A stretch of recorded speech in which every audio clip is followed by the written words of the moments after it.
एउटा सानो प्रसङ्ग सहित आजको वचनलाई सुरु गर्नेछु म।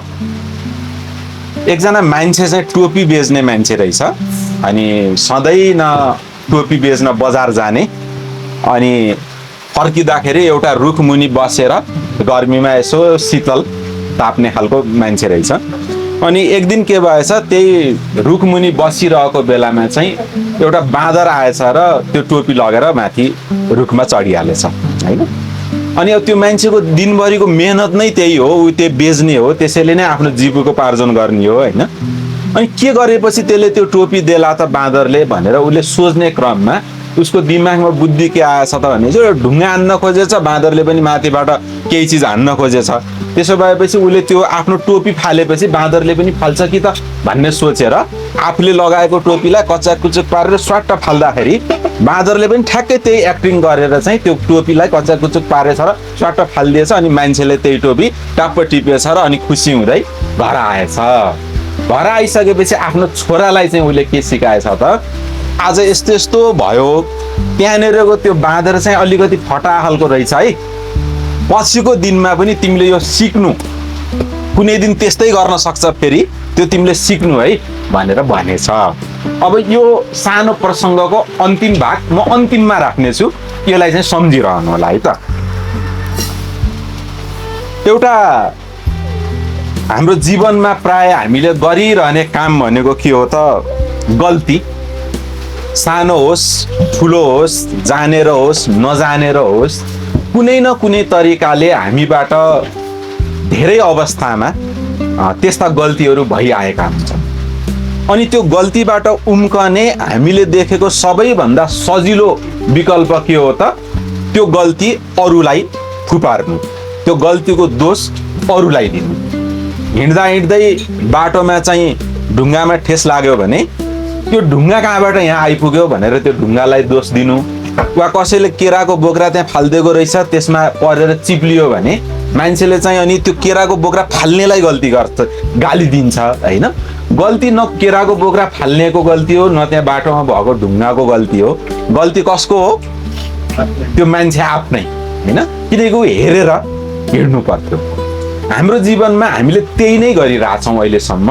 हामीबाट जब केही गल्ती हुन्छ, हामी त्योबाट बच्नका लागि सबैभन्दा बेस्ट उपाय भनेको के गर्छौँ त, अर्कोमाथि दोष थुपार्छौँ। ओहो म त यस्तो थिइनँ, फलानुले गर्दा यस्तो भयो, वा फलानुको लहलैमा लागेर म यो ठाउँमा गएँ त्यो कारणले यस्तो घटना घट्यो, म त मान्छे धेरै राम्रो हो नि, खासमा त अर्को पो गलत हो त भनेर भन्ने होइन। त्यसलाई दोष जति अरूलाई थुपार्ने हाम्रो प्रवृत्ति हुन्छ।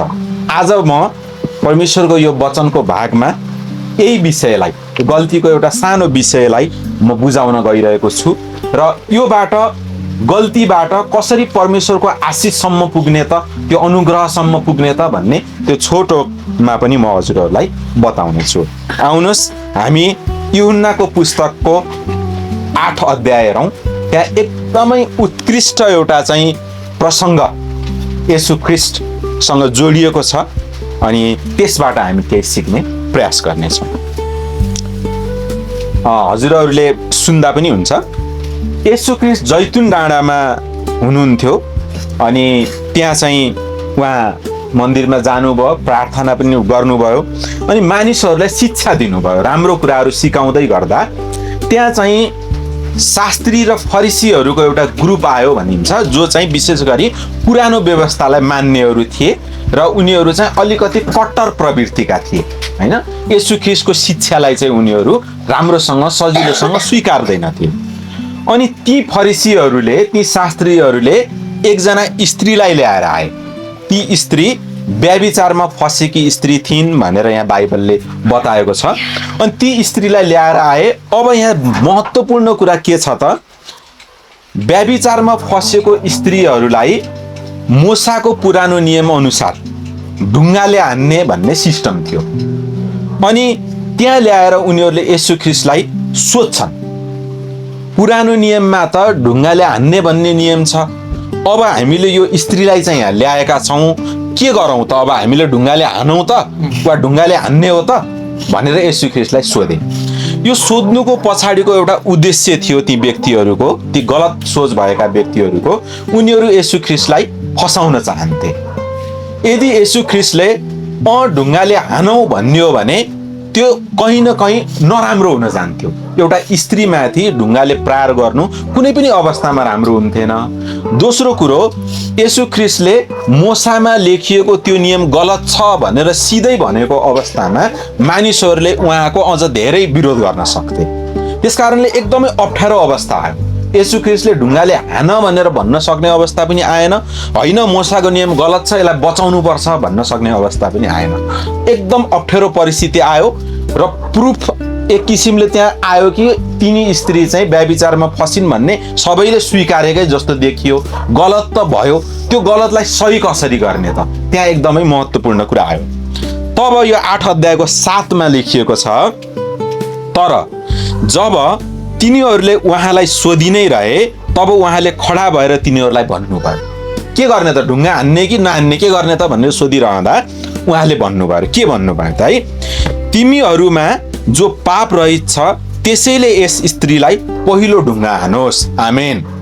हेर्नुहोस् है, यस्तो महत्त्वपूर्ण कुरा चाहिँ यहाँनिर चाहिँ ढुङ्गा त तिमीहरूले हान्न पायौ, ती व्यभिचारमा फसेकी स्त्रीलाई ढुङ्गा हान, तर त्यो ढुङ्गा चाहिँ त्यो व्यक्तिले हान्न पाउँछ जो व्यक्तिले जीवनमा कहिले गलत गरेकै छैन, जो व्यक्तिले जीवनमा कहिले पाप गरेकै छैन, त्यस्तो व्यक्तिले मात्र त्यो ढुङ्गा हान्ने हैसियत राख्छ भनेर येशू ख्रिस्टले भन्न खोज्नुभयो। यसको अर्थ के थियो त भनेर भनिसकेपछि तिनी व्यभिचारमा फसेकी जो स्त्री थिइन् तिनलाई ल्याउने नै कयौं पुरुषहरू पनि उनीप्रति सायद गलत नियत राख्थे होला। त्यो कुरा उनी जान्दथिन्, त्यहाँ भएका मानिसहरू पनि जान्दथे, अर्थात् त्यहाँ भएका मानिसहरू कुनै पनि रूपले पाप रहित थिएनन्। आज हामी के गर्छौँ त, हाम्रा छोराछोरीलाई, विद्यार्थीहरूलाई तिमी बिहान 5 बजे उठ है भनेर सिकाउँछौँ, तर हामी कति बजे उठ्छौँ भन्ने कुरो सबभन्दा महत्त्वपूर्ण हुन्छ। यसको अर्थ भनेको के हो त, हामी ती बच्चाहरूलाई 5 बजे उठ भनेर भन्ने हैसियत तब राख्छौँ जब हामी आफू 4:30 मा उठ्छौँ, होइन। हामी अर्को व्यक्तिलाई तिमी सुर्ती छोड, यो त हेल्दी होइन भन्छौँ, अनि चुरोट खाँदै चिया खान्छौँ भनेपछि त त्यो त कुनै पनि हिसाबले सही भएन। त्यो हुनाले त्यो पाप नगर भन्ने हैसियत पनि त्यो व्यक्तिलाई छ जो आफैमा पाप रहित छ। येशू ख्रिस्टले यस्तो उत्कृष्ट तरिकाले यहाँनिर यो सबै चिजलाई सम्हाल्नु भयो। तब ती मानिसहरूले एकले अर्काको मुहारमा हेरे, किनकि एउटै ठाउँ थियो, एउटै गाउँ थियो, एउटै समय थियो, त्यो जान्दथे। म र सञ्जयजीले जान्छौँ, हामी, उहाँहरू जान्नुहुन्छ, उहाँको के गल्ती छ भन्ने उहाँलाई थाहा होला, होइन। एक आपसलाई त थाहा छ नि त मान्छेहरूको सानोतिनो, अनि म चाहिँ गल्ती रहेछु, म चाहिँ पाप रहेछु भनेर ढुङ्गा कसले हान्ने त त्यहाँ, होइन। तब बिस्तारै त्यो भिड हट्दै हट्दै हट्दै हट्दै हट्दै गयो अनि लास्टमा तिनी स्त्री र येशू ख्रिस्ट मात्रै रहनुभयो। तब 8 अध्यायकै 10मा येशूले त्यस स्त्रीलाई हेरेर भन्नुभयो, ए नारी, तिनीहरू कहाँ गए? त्यो ढुङ्गा हान्ने मान्छेहरू कहाँ गए? के कसैले तिमीलाई दण्ड दिएन? होइन। त्यसले भनी, प्रभु, कसैले दिएन। अब हेर्नुहोस् त, अनि येशू ख्रिस्टले सोध्नुभयो, अब तिमीलाई ढुङ्गा हान्नेहरू त कोही पनि छैनन्, कता गए त, होइन। तिमीलाई कसैले पनि ढुङ्गा हानेन त भनेपछि उनले भनिन्, मलाई कसैले ढुङ्गा हानेन प्रभु। तब येशू ख्रिस्टले तपाईँ हाम्रो जीवनमा काम लाग्ने सबैभन्दा महत्त्वपूर्ण कुरो यो एउटा वचनमा बोल्नु भएको छ। येशूले भन्नुभयो, म पनि तिमीलाई दण्ड दिन्न, जाऊ अनि फेरि पाप नगर। आमेन। यसमा सबैभन्दा महत्त्वपूर्ण कुरा के हो त, तिनले त्यो एकचोटि गल्ती जो गरिन् त्यसलाई नदोहोऱ्याउनु नै सबैभन्दा बढी बुद्धिमानी हो। त्यो हुनाले नै येशू ख्रिस्टले भन्नुभयो, एकचोटिको दण्ड त म पनि दिँदैन, तिमीलाई माफ भयो, होइन। जाऊ अनि फेरि पाप नगर, यो चाहिँ सबैभन्दा महत्त्वपूर्ण कुरा हो। फेरि गल्ती नदोहोऱ्याउनु चाहिँ सबैभन्दा महत्त्वपूर्ण कुरा हो, होइन। तर आज हाम्रो जीवनमा अघि मैले भने जस्तै हामी दोष अरूलाई थुपार्दै, अरूबाट बच्दै त्यो गल्तीलाई दोहोऱ्याइरहेका हुन्छौँ। तर बाइबललाई हामीले हेऱ्यौँ भनेपछि, चाहे दाउदको जीवनको घटनालाई हेऱ्यौँ भने दाउद पनि व्यभिचारमा फसेका छन्, दाउदले पनि गल्ती गरेका छन्, तर त्यहाँ इन्ट्रेस्टिङ कुरो के छ त, दाउदले पश्चाताप गरेका छन् र त्यो गल्ती फेरि कहिले नदोहोऱ्याउने प्रण गरेका छन्, परमेश्वरको बाटोमा फर्किएका छन्। त्यो सबैभन्दा महत्त्वपूर्ण कुरा छ। त्यो हुनाले तपाईँ हाम्रो जीवनमा, तपाईँ हामीबाट सानो ठुलो वा जस्तो पनि किसिमको गल्ती कुनै पनि अवस्थामा भइदिन सक्छ। महत्त्वपूर्ण कुरा के हो, त्यो गल्तीलाई नदोहोऱ्याउनु सबैभन्दा महत्त्वपूर्ण कुरा हो। कसैलाई हामीले केही बोलेर नमिठो बोलिदिँदा चोट पर्यो अनि हामीलाई त्यति बेला महसुस नहोला, तर एकछिनपछि कहीँ कतै लागिगयो भने आफूले गएर त्यो व्यक्तिलाई सरी भन्नु, त्यो गल्तीको महसुस गर्नु र फेरि कहिले पनि नराम्रो वचन नलगाउनु सबभन्दा महत्त्वपूर्ण कुरा हो। त्यस कारणले गर्दाखेरि दोस्रो इतिहासको पुस्तकमा पुरानो करारमा 7 अध्यायको 14मा यदि हामीले हेऱ्यौँ भने त्यहाँ परमेश्वर के भन्नुहुन्छ, यदि मेरो आफ्नै नाम दिएको मेरो प्रजाले आफैलाई नम्र पारेर प्रार्थना गर्छ र मलाई खोजेर आफ्ना दुष्ट चालहरूबाट फर्कन्छ, तब म स्वर्गबाट तिनीहरूको प्रार्थना सुन्नेछु र तिनीहरूलाई पाप क्षमा गर्नेछु। आमेन। आमेन। हैन, महत्त्वपूर्ण त्यो मान्छे मसँग फर्किनु पर्यो, म कहाँ फर्किनु पर्यो। गल्ती गरेर एकहोरो गरेको गरे गइहाल्ने होइन कि त्यो म कहाँ आउनु पर्यो, प्रार्थना गर्नु पर्यो, पश्चाताप गर्नु पर्यो, गल्तीको महसुस गर्नु पर्यो, अनि म स्वर्गबाट त्यो प्रार्थना सुनेर उसलाई क्षमा गर्नेछु भनेर परमेश्वर भन्नुहुन्छ है।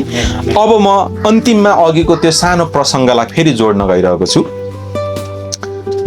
दोस्रो पटक अब धेरै वर्षपछि जो मान्छेको टोपी बाँदरले समातेर गएको थियो त्यो मान्छेको छोरालाई पनि त्यस्तै समय आयो। कयौँ वर्षपछि त्यो छोरा टोपी बेच्न गयो। एक दिन फर्केर आउँदा त्यो रुखमुनि ऊ शीतल ताप्न बस्यो, अनि त्यही बेलामा बाँदरले टोपी लिएर गयो। अनि त्यो मान्छेले चाहिँ सम्झियो क्या, झ्याप्प, ओहो मेरो बुवाले त मलाई सिकाउनु भएको थियो, बाँदरले टोपी लिन्छ, बाइचान्स लियो भने तैँले गर्नुपर्ने भनेको टोपी समातेर फाल्ने हो, त्यो फाल्यो भने बाँदरले पनि त्यस्तै गरेर फाल्छ र तेरो टोपी बच्छ भनेर सिकाएको थिएँ। उसले त्यो आइडिया आएर उसले आफ्नो टोपी टाकटुक पारेर सुइँ फाल्यो। बाँदरले त्यही टोपी समातेर हिँड्दै गर्यो, होइन, फर्किएन। अब यहाँनिर के कुरा बुझ्नु पर्यो त भनेपछि जसरी मान्छेको बाउले त्यो मान्छेलाई सम्झायो, त्यो बाँदरको बाउले पनि बाँदरलाई सम्झायो क्या। एउटा मान्छे आउला, टोपी फाल्ला, उल्लु बनाउला, त्यो टोपी चाहिँ तैँले नदिएस् है। यसको अर्थ के भयो त, बाँदरले सिक्यो, मान्छेले सिकेन, होइन। आज हामी त्यही गर्दैछौँ के, हामीभन्दा अरू चिज चाहिँ सिकिरहेका छन्, मान्छे आज पनि गल्ती के गरिरहेछ त, दोहोऱ्याइरहेको छ। मान्छेलाई थाहा छ, मान्छे इन्टेलिजेन्ट छ, मान्छे एकदम होसमा छ, मान्छे होसियार प्राणी छ, तर गल्ती आज पनि दोहोऱ्याउँछ मान्छे। अनि आजको वचनद्वारा म हजुरहरूलाई के भन्न चाहन्छु त, त्यो मान्छे जस्तो नभइकन गल्तीबाट पाठ सिकेर अनि त्यस्तै गल्ती फेरि गर्ने होइन कि त्योबाट असल तरिकाले फर्किने हो परमेश्वरतिर, येशू ख्रीष्टतिर, बाइबलका वचनहरूतिर, अनि त्यो गल्तीबाट चाहिँ त्यसरी हामी बच्नुपर्ने हुन्छ। आजको वचनको भाग म यहीँनिर राख्छु। सबैलाई जय मसीह।